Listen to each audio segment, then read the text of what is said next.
About a year ago, I had a decision to make. It was July 12th. My son's birthday was that day.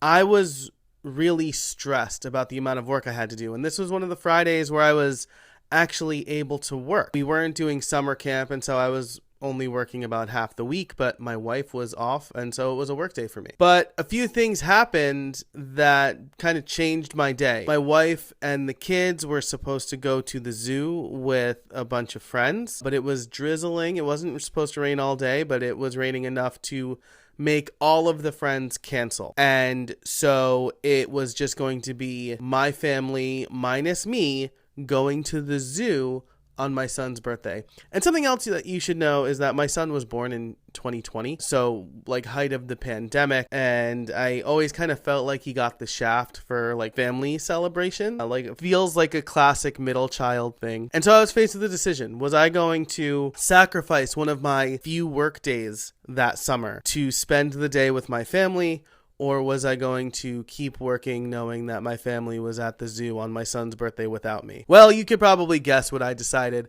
I decided to not work, and I went to the zoo and spent it with my family, and it was awesome. I watched them feed giraffes, and we had a blast. And the reason that I could do that, the reason that I could take yet another day off of work, even though I knew I wasn't working as much as I would have liked, is because of the systems I had in place.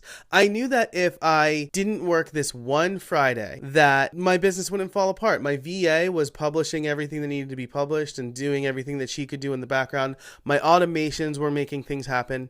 And I don't do client deadlines on Fridays. Fridays are for me anyway. I have built a business that, as radical as this sounds to some people, prioritizes my family's time over my clients' time. And that's really, really important to me. And you know what? My business didn't crumble. I had the best year I actually had since going out on my own again, because I put systems in place that I trust, I communicate well, and I take on the type of work that lets me have the type of family life I want to have. So my challenge to you is, what's something that you would rather be doing right now instead of working, and how can you make that happen?